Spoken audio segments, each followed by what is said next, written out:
Welcome to the debate. So imagine you are sitting at a chessboard, right? And you're preparing to play against a supercomputer. Okay, never a great start. Right, terrible start, because this machine, it can calculate a billion moves a second. It has absolute total visibility of every single piece on the board, and it can flawlessly anticipate literally any orthodox strategy you could possibly deploy. By the mathematical laws of the game, you have already lost before you even, touch a pawn. Yeah, it's a completely rigged board. Exactly. And today, we are immersing ourselves in the monumental universe of Liu Cixin's science fiction narrative, the three-body problem. We're specifically focusing on humanity's initial discovery of and reaction to the impending Trisolaran alien invasion, and, well, this brings us right back to that chessboard. It really does. And it's such a terrifying discovery because we aren't just outmatched in terms of raw firepower. We are dealing with an enemy that is 4.5 centuries away, right? 450 years. Yet they have already reached across the cosmos to fundamentally sabotage the board itself. Precisely. The Trisolarans possess just overwhelmingly superior technology. To guarantee that Earth cannot advance its own technology enough to fight back over that 450-year gap, they launch what they call sophons at us. Right, the supercomputers. Yeah, these are essentially subatomic supercomputers. They act as this omnipresent surveillance network, and they completely halt human scientific progress by intentionally manipulating the results of our particle accelerators. So we are stripped of our technological trajectory and our privacy in just one single stroke, which establishes the central question of our discussion today. In the face of this omnipotent, scientifically superior threat, what is the core mechanism of humanity's survival? I hold the position that humanity's salvation ultimately relies on grand structured, strategic intellect, and highly adaptable applied science. And I take the contrasting position. I argue that humanity's true strength, the only variable that actually gives us a fighting chance against a superior logical intellect, lies in our chaotic, inherently flawed, unpredictable, and fiercely deceitful bug-like nature. Okay, so let's lay out the groundwork for these perspectives. The narrative of the three-body problem fundamentally champions, I think, structured intellectual resilience. When theoretical physics breaks down, when the very fabric of scientific predictability is weaponized against us by the sophons, human survival doesn't just devolve into mere animal panic. Well, for some it does. Sure, for some, but as a species, it shifts laterally. We move our focus to high-level strategic planning and applied science. The creation of the Wall-Facers Project is the ultimate testament to this capacity. Ah, the Wall-Facers. Right, it's a system where individuals are tasked with devising complex macro-scale defensive strategies entirely within the isolated fortress of their own minds simply because the sophons cannot read thoughts. This proves that humanity's ultimate weapon isn't base survival instinct, it is complex, structured internal logic. We build an intellectual fortress. I hear the appeal of that framing, I really do. But I argue that the narrative deliberately and methodically tears down those very high-minded intellectuals you're praising. We literally watch the brightest minds of our generation completely crumble. They are under extreme duress, to be fair. But they commit suicide when their neat, predictable mathematical rules disappear. The true champions of survival in this narrative aren't the ivory tower theoreticians. They are the ones who embrace raw, ugly, unrefined human instinct. Oh, you're talking about Shikang. Exactly. When the Trisolarans project that taunting message, you are bugs, right onto the retinas of humanity, it's the rugged, abrasive detective Shi Qiang who correctly points out the ultimate truth. Bugs have never been eradicated. Humanity's greatest asset is our messy resilience, combined with our unique capacity for deception, which is, a concept the Trisolarans literally cannot comprehend. Okay, the collapse of the scientific community is undoubtedly one of the most harrowing parts of the narrative, but we need to examine the specific mechanisms of who falls and who stands and why. Then let's look directly at the fragility of pure intellect. When the sophons arrive to lock down our technology, we know they manipulate particle accelerator results. But let's really think about how they do it and what it does to a human mind. The dimensional unfolding, yeah. Right. The Trisolarans take an 11-dimensional proton, unfold it into 2 dimensions, etch a supercomputer onto it, and fold it back up. They send these to Earth at the speed of light. So when human scientists smash particles together to map the fundamental deterministic laws of the universe, a sophon intentionally throws itself into the collision to generate randomized, nonsensical data. It's brilliant sabotage. It is. And what is the result? Total psychological collapse. Brilliant physicists like Yang Dong leave notes saying physics does not exist before taking their own lives. These high-level intellects simply cannot handle an ontological void. If the universe doesn't have predictable, structured rules, their entire worldview shatters. The so-called grand intellect turns out to be incredibly brittle. That's an interesting point, though. I would frame it quite differently. Science didn't fail in that moment. It evolved under immense pressure. Yes, the theoreticians who were obsessed with the philosophical purity of an ordered universe broke down. They definitely broke down. But we can think of theoretical physics as trying to write the fundamental code of reality, right? When an alien hacker scrambles that code, the theoreticians despair. But applied physics is entirely different. Applied science is compiling whatever lines of code you have left to build a firewall. Okay, I see where you're going. Look at the character Wang Miao. He is an applied physicist. The sophons subject him to unimaginable psychological torture, projecting a literal glowing countdown directly onto his retinas. Everywhere he looks, his remaining time is ticking away. It's specifically designed to drive an intellectual mad. And we have to admit, it almost succeeds. He is brought to the absolute edge of terror. But the crucial distinction is that he doesn't break. He survives because his cognitive focus is on applied, tangible progress. He isn't trying to solve the universe, he's trying to build a material. Specifically, he is developing advanced nanotechnology known as the flying blade. Right, the nanomaterial. Yes, a nanomaterial thinner than a hair, held together by incredibly robust molecular bonds, making it strong enough to slice through solid steel. He might halt his research briefly to test the parameters of the countdown, but ultimately, his applied science remains intact. He pushes through the chaos to deliver a tangible contribution. A contribution that gets used in a very messy way, though. Highly technical, intellectually demanding nanomaterial that becomes the exact, precise tool humanity uses to destroy the ETO's Judgment Day ship later on. That is the triumph of applied human ingenuity over philosophical despair. That's a compelling argument, but have you considered how that nanotechnology was actually deployed? We will definitely get to the Panama Canal operation, but I assure you, the application of that technology was driven by anything but high-minded intellect. I disagree, but go on. Well, let's follow your thread of intellectual problem-solving for a moment. If the breakdown of theoretical physics forces humanity to rely on applied ingenuity, we see a fascinating reflection of this in how humans first interact with the Trisolaran VR game. Oh, absolutely. The ThreeBody VR game is a brilliant, staggering demonstration of humanity's intellectual capacity to conceptualize the truly alien. The Trisolarans live in a chaotic star system with 3 suns. Hence the three-body problem. Right. And this leads to unpredictable stable eras and catastrophic chaotic eras where their planet is repeatedly incinerated by 3 suns or frozen in the dark, forcing their species to dehydrate their biology just to survive the climate extremes. To comprehend this unimaginable reality, human players construct elaborate simulations. And how do they do it? With avatars. Yeah, they use historical avatars of our greatest thinkers, Mosey, von Neumann, Einstein. It's deeply symbolic. We contextualize alien chaos through human intellectual milestones. To solve the orbital mechanics of a 3-star system, humanity doesn't rely on raw instinct. We use rigorous, structured mathematical problem solving. I come at it from a different way. You're looking at the aesthetic facade of the game. You're looking at the digital avatars of legendary scientists and assuming the core mechanism is a math puzzle.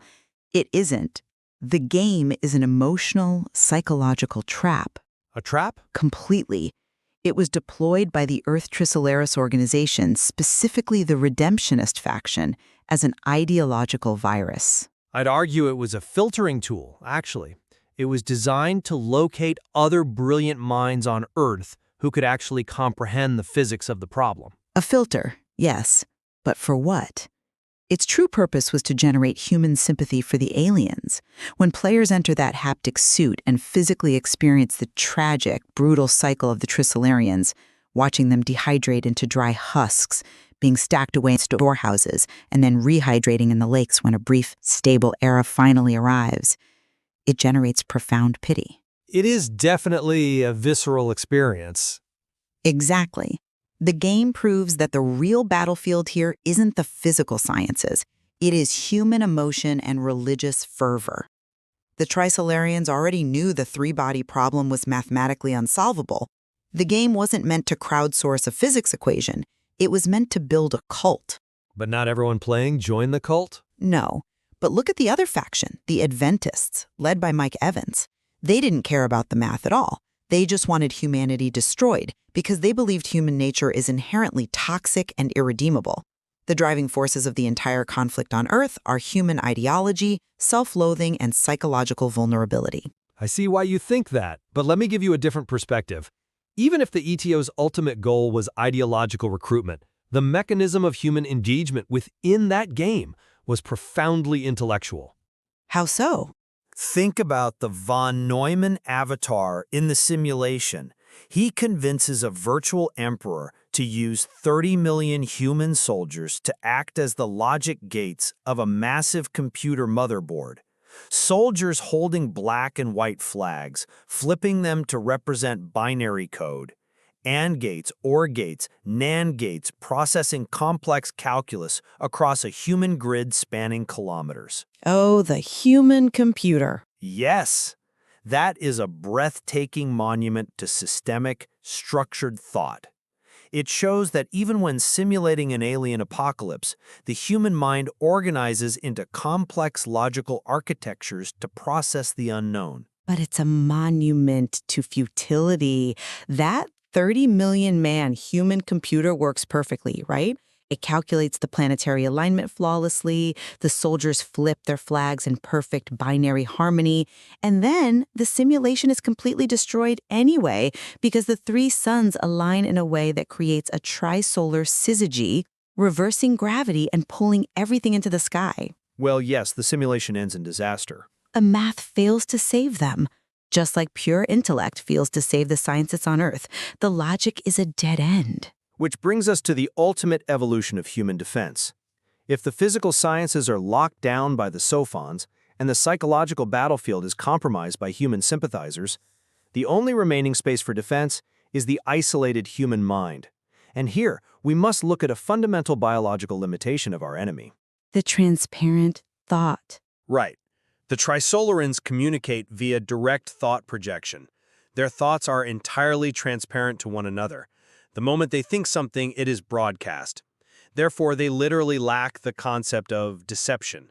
They have no biological mechanism for lying or hiding true intent. They cannot comprehend a gap between thinking a thought and communicating a thought.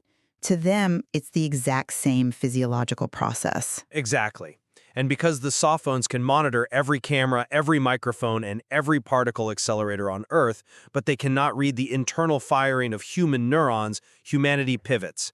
We launch the Wallfacer project. We empower 4 individuals with near limitless resources to devise plans entirely in secret. And they don't tell anyone. Their one mandate is to never, ever explain their true motives to anyone. This is the zenith of human intellectual superiority. We utilize our capacity for deep, layered, internal strategic thought to build a macro-scale defense system. The psychological burden of maintaining an infinitely complex mind palace where your outward actions must constantly obfuscate your internal calculus is staggering. We are outthinking a supercomputer enemy by operating in the one domain they cannot map, the architecture of the isolated intellect. I'm sorry, but I just don't buy that. Let me tell you why. You are taking our darkest, most base evolutionary trait and dressing it up in the noble robes of grand intellect. The Wallfacer project isn't a triumph of strategic brilliance. It is simply the weaponization of our ability to lie. That's a bit reductive, isn't it? It is deceit, pure and simple. The Trisolarians are utterly terrified of us when they realize we can smile at someone, shake their hand, while simultaneously plotting their murder in our heads. That isn't high math or grand strategy, that's jungle survival. It's the instinct of a predator hiding in the brush.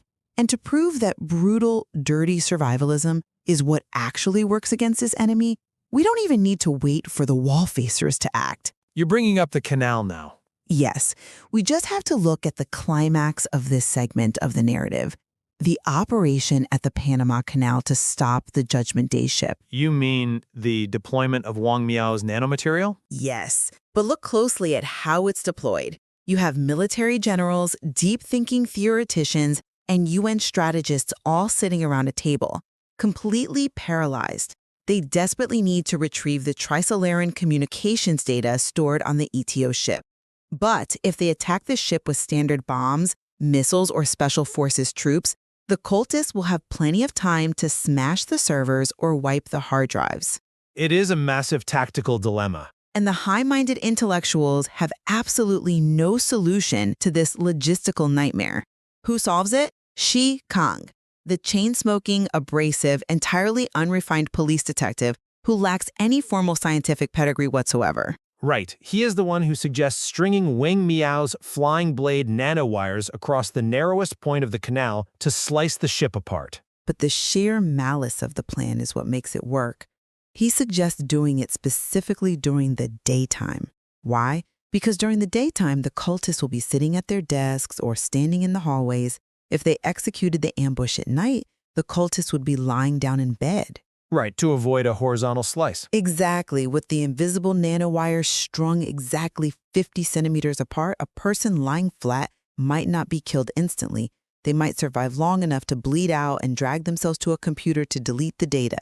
Shi Qiang's plan is to let a 60,000-ton ship sail through invisible molecular wires, silently slicing the hull, the servers, and all 2,000 human beings on board into neat 50-centimeter horizontal ribbons while they are wide awake and upright. It is a dark scene. It is so utterly ruthless that even the intellectuals in the room call him a devil for thinking of it. See, I'm not convinced by that line of reasoning because you're artificially separating the tactic from the technology.